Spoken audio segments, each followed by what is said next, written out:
Bonjour tout le monde, j'espère que vous allez bien. Bienvenue pour ce tutoriel numéro 5. Nous allons attaquer le rig du personnage afin de pouvoir le mettre en position. Comme vous voyez, je place le personnage bien au centre et j'utilise le bipède fourni par 3ds Max.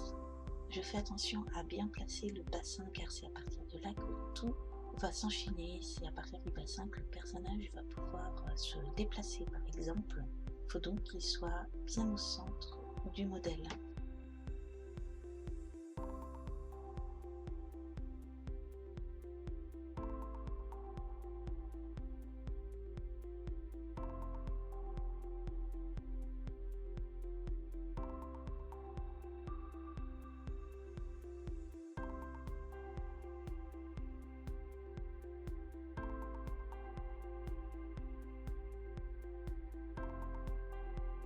J'ai malencontreusement déplacé ma modélisation, donc là c'est tout simple, on va juste la remettre à sa place en point 0 pour l'aligner au bipède.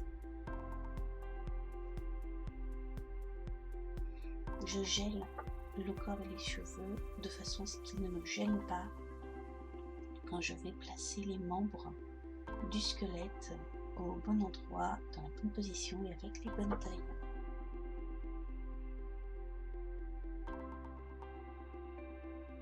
On va passer un peu en mode accéléré car mettre un bipède, faire un rig, c'est extrêmement long.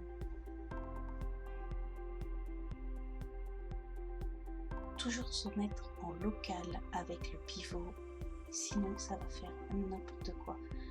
Vous pouvez déplacer tous les membres, les cils vont suivre, vous pouvez les agrandir, les rétrécir avant de monter.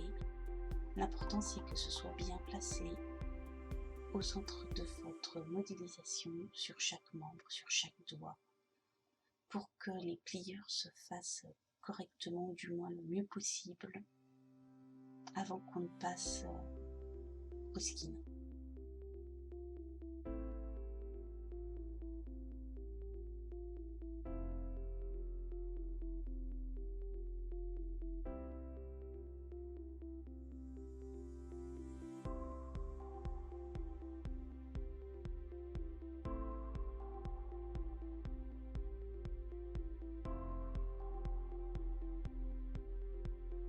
Donc nous utilisons le modificateur peau et on y accroche tout simplement tout le squelette avec les muscles, tout. Il pose ensuite des clés d'animation où on donne au personnage des positions un peu bizarres. C'est ce qui va nous permettre de replacer les points correctement avec le modificateur peau. Nous avons la chance, nous avons beaucoup de parties du corps qui suivent sans problème et qui n'auront pas ou très peu à retoucher.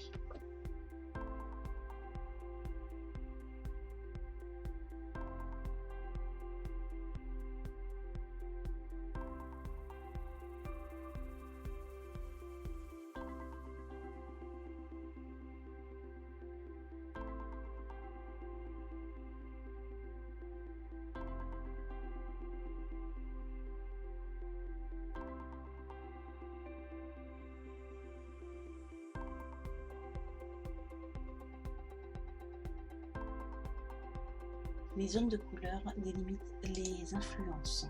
Plus c'est bleu, moins il y a d'influence. Plus c'est rouge, plus l'influence est forte. C'est souvent là que se trouvent principalement les pliures. Il faut jouer avec les différentes intensités pour pouvoir placer correctement chaque ligne, chaque point. Faire cela également quand on est en low poly est beaucoup plus rapide et pratique que si on était en high poly où ça serait infini et prendrait 3 fois plus de temps. C'est pour cela que j'applique après un lissage maillage ou un lissage rapide. Certaines parties du corps sont plus longues et plus compliquées à faire, surtout quand cela nécessite 2 articulations pour une seule zone du corps, comme justement l'épaule ou le coude, voire le poignet.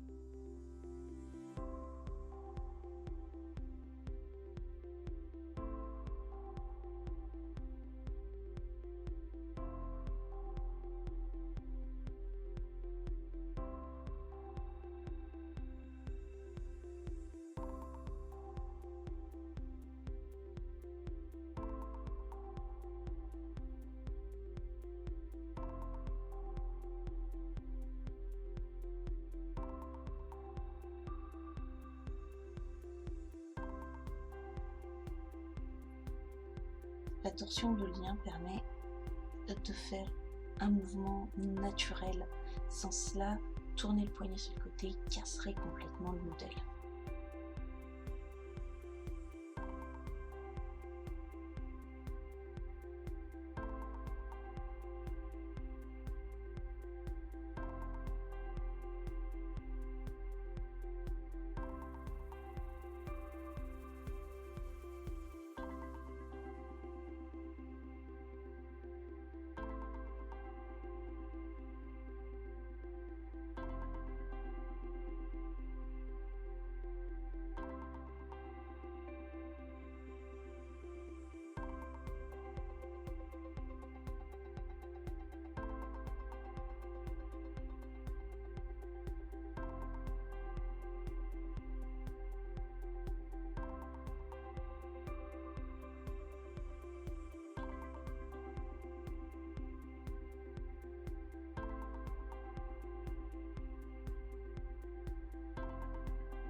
Désormais, nous allons attaquer l'interpolation avec le visage. Cela nous permettra de donner des expressions de visage au personnage.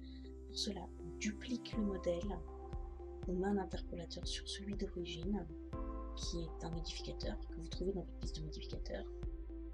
Puis le doublon qu'on a copié et pas mis en instance, on le modifie, on le remodèle. Attention, il ne faut pas rajouter de points, pas de vertex, rien en plus et ne rien enlever, sinon ça ne fonctionnera pas.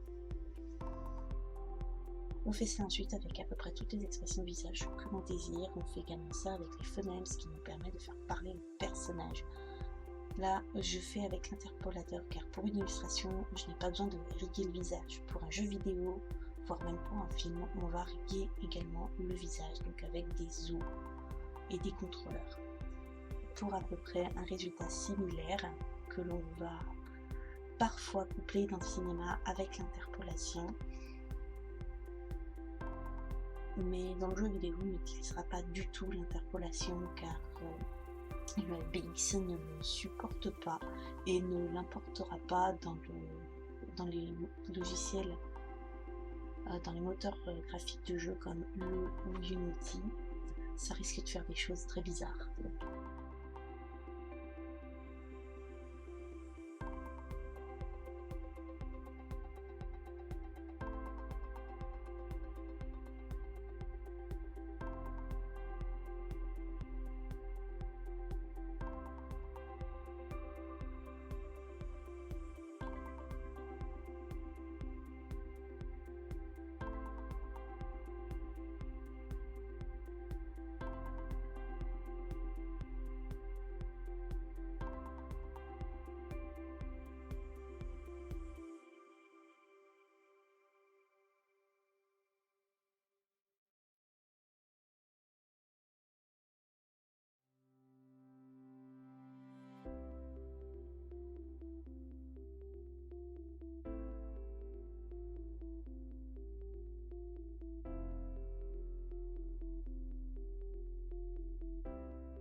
tout cas, j'espère que ce tutoriel vous aura plu, ou plutôt cette démo accélérée de comment créer un personnage.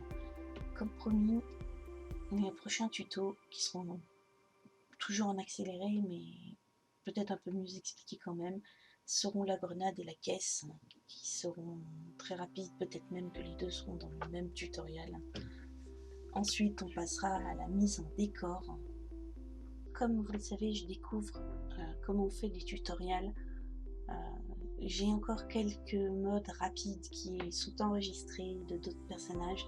Après Millie, ce sera du speed modeling, et on reprendra des vrais tutoriels à partir d'objets où je prends réellement le temps de vous expliquer sans accélération. J'espère que la création de ce personnage vous aura plu.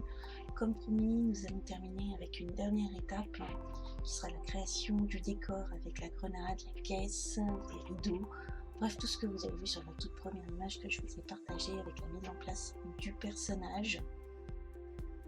Et après, on reprendra avec des tutoriels un petit peu plus légers. Il y aura toujours du speed modeling, il y aura toujours des speed art, il n'y aura pas de problème pour ça.